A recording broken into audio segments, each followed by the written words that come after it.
താറുമോനെ നമുക്ക് ഒരുപാട് പേര് മെസ്സേജ് അയച്ചു. താറുമോൻ പെട്രോൾ ആണോ ഡീസൽ ആണോ നല്ലതെന്ന് ചോദിച്ചുകൊണ്ട്. പെട്രോൾ വണ്ടിക്ക് എന്താന്ന് വെച്ച് കഴിഞ്ഞാൽ മെയിൻ്റനൻസ് കുറവായിരിക്കും.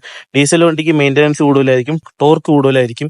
പിന്നെ എന്നും യൂസ് ചെയ്യുന്നുണ്ടെങ്കിൽ എപ്പോഴും നല്ലത് ഒരു ഡീസൽ വണ്ടിയാണ്. പിന്നെ മൈലേജ് ഒരു വലിയ ഫാക്ടറാണ് താറിനെ സംബന്ധിച്ച്. നമുക്കൊരു 8 മൈലേജ് ഒക്കെയാണ് ഈ വണ്ടി കിട്ടുന്നത്. താർ എടുക്കുമ്പോൾ എപ്പോഴും ഡീസൽ വണ്ടി കിട്ടുവാണെങ്കിൽ അത് എടുക്കുന്നതായിരിക്കും നല്ലത്.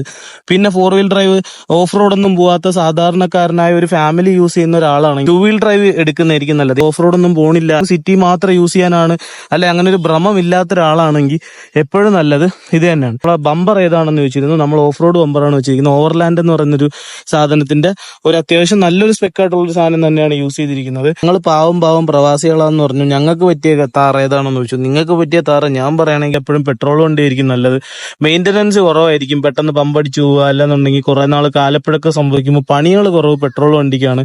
പിന്നെ പെർഫോമൻസ് നോക്കുവാണെങ്കിൽ പെട്രോൾ വണ്ടി കുറച്ചും കൂടി ഇതാണ്. പിന്നെ കംഫർട്ട് നോക്കുവാണെങ്കിൽ കുറച്ചും കൂടെ എനിക്ക് തോന്നുന്നു, എൻ്റെ ഒരു അഭിപ്രായത്തിൽ ഡീസൽ വണ്ടി കുറച്ചും കൂടെ കംഫർട്ട് തരുന്നുണ്ടാന്ന് തോന്നുന്നത്. പക്ഷെ വൈബ്രേഷൻ ഒക്കെ കൂടുതലാണ് ഡീസൽ വണ്ടിക്ക്. പിന്നെ നമ്മളോട് ചോദിച്ചൊരു ചോദ്യമാണ് 80 ടയർ ആണോ MT ടയർ ആണോ എന്നല്ലേ. 80 ടയറും MT ടയറുമായിട്ടുള്ള വ്യത്യാസം എന്താണെന്ന് വെച്ചാൽ, 80 ടയർ എന്താണ് ഉള്ള ഗുണം എന്താണെന്ന് വെച്ചാൽ, റോഡിൽ ഓടുമ്പോൾ നിങ്ങൾക്ക് മാക്സിമം കംഫർട്ട് തരുന്നത് 80 ടയർ ആയിരിക്കും. MT ടയർ എപ്പോഴും ഒരു 60-ന് മുകളിലേക്ക് കയറുമ്പോൾ ഭയങ്കരമായിട്ടുള്ള സൗണ്ട്, ഊന്നുള്ള സൗണ്ടും അതുപോലെ തന്നെ മൈലേജും ഭയങ്കരമായിട്ട് കുറയ്ക്കും. അതുപോലെ തന്നെ നമ്മളെ ബുഷികൾക്കൊക്കെ ഒരുപാട് ടെൻഷൻസ് കൊടുക്കും.